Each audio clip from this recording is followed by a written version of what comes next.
ಧರ್ಮ ಅಧರ್ಮ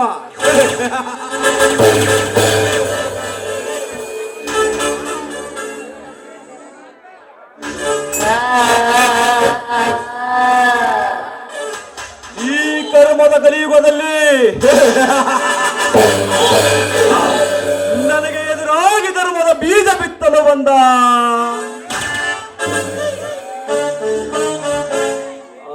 ನಂದೇಗೌಡನ ಗತಿ ಏನಾಯಿತು ಗೊತ್ತಾ?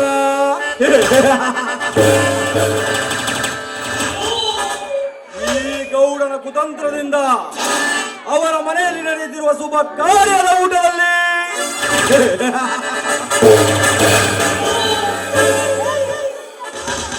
ನನ್ನ ಆಳುಗಳನ್ನು ಕಳಿಸಿ ವಿಷ ಹಾಕಿಸಿ ಅವರ ವಂಶವನ್ನೇ ನಿರ್ವಂಶ ಮಾಡಿಬಿಟ್ಟೆ.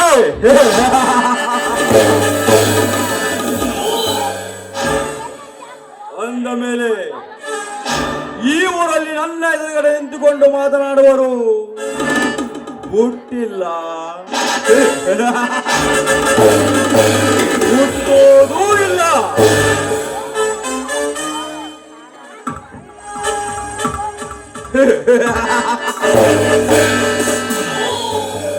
ಸುತ್ತು 40 ನಾಯಕ ಎನಿಸಿಕೊಂಡಿರುವ ಈ ದೇವೇಂದ್ರ ದೇವತಾ ಹೇಳಿದಂತೆ ಕೇಳಿಕೊಂಡು ಬಿದ್ದರೆ ಸರಿ, ಇಲ್ಲ ನಾವೇ ಸೂರ ಧೀರದಿಂದ ಹಾರಾಡಿದರೆ ಅವರ ಮನೆತನವನ್ನು ಸರ್ವನಾಶ ಮಾಡುವುದೇ.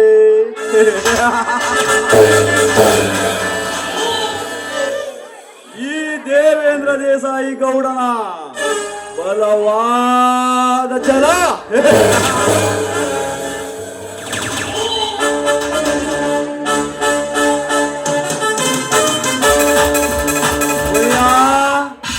ಲೇ ಮರಿಯ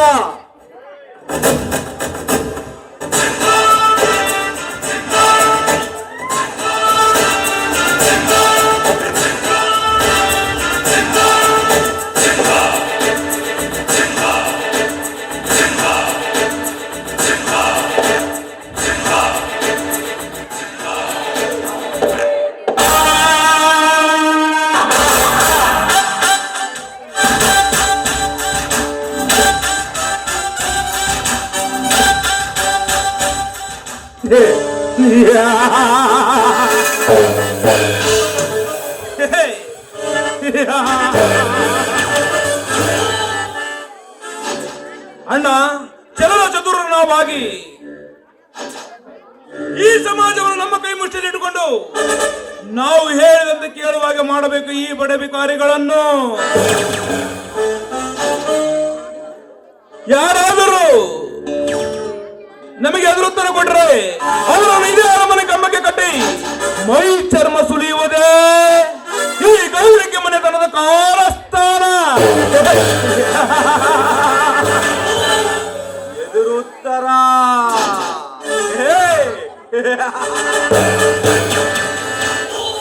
ಎದುರುತ್ತರ ಅಷ್ಟೇ ಅಲ್ಲ ಗಜೇಂದ್ರ, ಕನಸಿನಲ್ಲಿಯೂ ಕೆಟ್ಟ ಯೋಚನೆ ಮಾಡಿದರೆ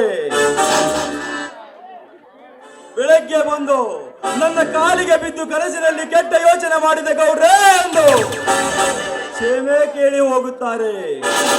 ಅಂದ ಮೇಲೆ ಯಾರಿದ್ದಾರೆ ಇವರಲ್ಲಿ ಎದುರಾಗಿಕೊಳ್ಳುವರು? ಅಣ್ಣ, ನಮ್ಮ ಎದುರು ಯಾರಿಲ್ಲವೆಂದು ಚಿಂತೆಯಿಂದ ಇರಬಹುದು, ಆದರೆ ನಮ್ಮ ಜೊತೆಯಲ್ಲಿದ್ದವರೇ ನಮಗೆ ಬೆನ್ನಿಗೆ ಚೂರಿ ಹಾಕುತ್ತಾರೆ ಅನ್ನೋದನ್ನು ಮಾತ್ರ ಮರೆಯಬಾರದಣ್ಣ. ಬೆನ್ನಿಗೆ ಚೂರಿ?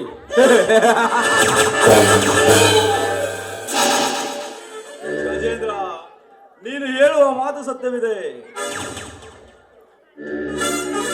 ಹಾಗೇನಾದ್ರು ನಮ್ಮ ಜೊತೆಗಿದ್ದವರೇ ನಮ್ಮ ಬೆನ್ನಿಗೆ ಚೂರಿ ಹಾಕುವ ಸಂಚು ಮಾಡಿದರೆ ಇದೇ ನನ್ನ ಬಂದೂಕಿನಿಂದ ಅವರ ಎದೆ ಗುಂಡಿಗೆಯನ್ನು ಸೀಳಿ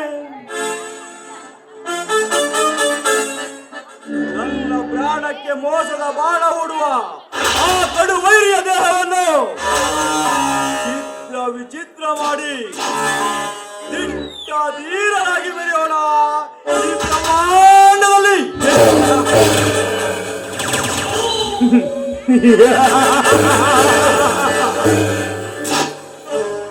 ಅಣ್ಣ, ಆ ಬ್ರಹ್ಮಾಂಡಕ್ಕೆ ಆ ಬ್ರಹ್ಮ ಒಬ್ಬನೇ ಸಿಂಹ, ಈ ಬ್ರಹ್ಮಾಂಡಕ್ಕೆ ನಾವಿಬ್ಬರು ಜೋಡಿ ಸಿಂಹಗಳು.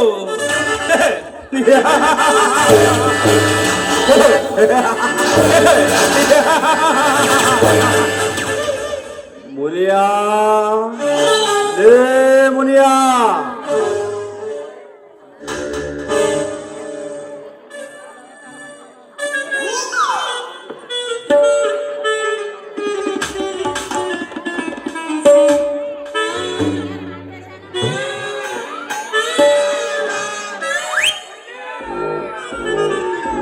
ಎದಕ್ಕನಾರ ಹರ್ಕಂತೀರಿ? ಅದೇನಂತ ಹೇಳ ಸರಿ.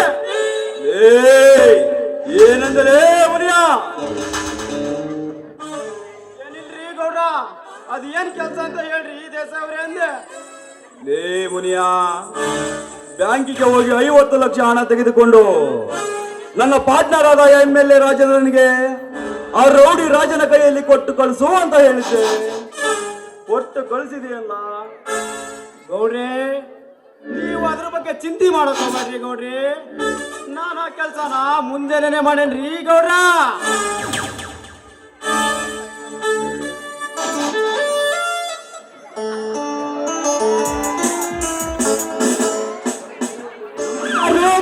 ದೇಶ ಅವ್ರೆ,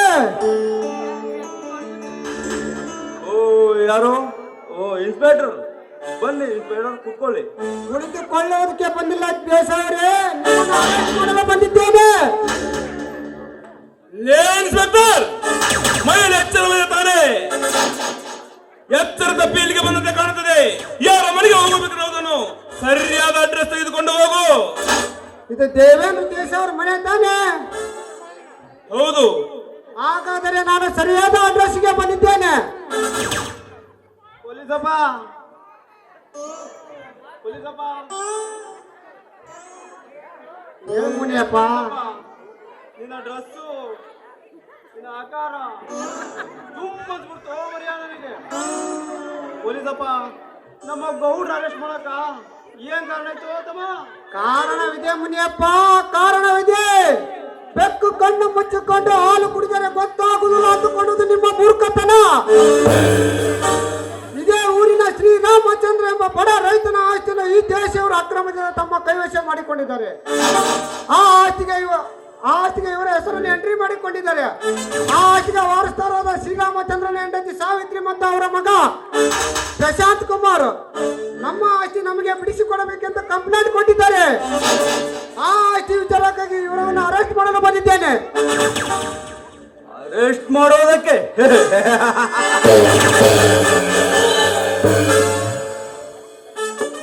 ಇನ್ಸ್ಪೆಕ್ಟರ್, ನಿನ್ನ ಕೋರ್ಟ್ ಕಚೇರಿಗಳಲ್ಲ ಈ ದೇಶಗತ್ತಿ ಮನೆದನವರಿಗೆ ಹೊಸದೇನಲ್ಲ.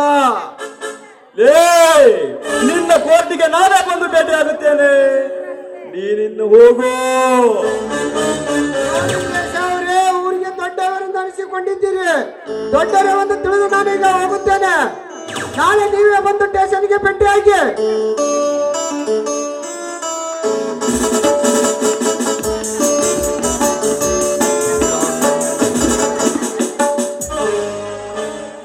ಸಾವಿತ್ರಿ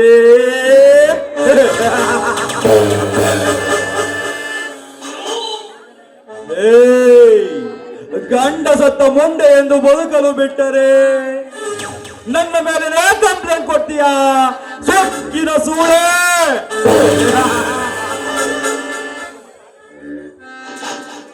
ಏ ಸಾವಿತ್ರಿ, ನಾನು ಹೇಳಿದ್ದಲ್ಲಿ ಸೈನ್ ಹಾಕಿದರೆ ಸರಿ, ಇಲ್ಲ ನಿಮಗೆ ಏನು ಮಾಡಬೇಕೆನ್ನುವುದು ನನಗೆ ಚೆನ್ನಾಗಿ ಗೊತ್ತು.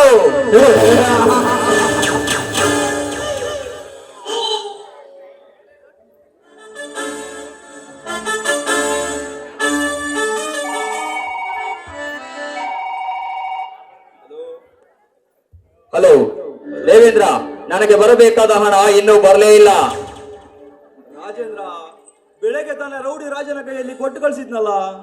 ದೇವೇಂದ್ರ, ನಿನ್ನ ಗೌಡ್ಕಿ ಕುತಾಂತ್ರನ ಈ ರಾಜೇಂದ್ರನೊಂದಿಗೆ ಬೇಡ.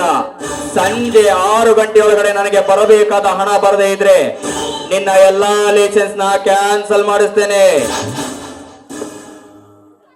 ಕ್ಯಾನ್ಸಲ್?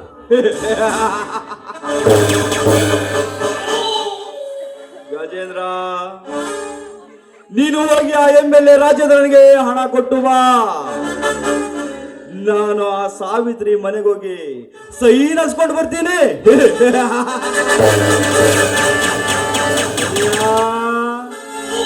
ಬಾರ್ಲೆ ಹೋಗೋಣ. ಆಯ್ತು ಅಣ್ಣ. ನಡಿ ಹೋಗೋಣ, ನಡಿ ಹೋಗೋಣ.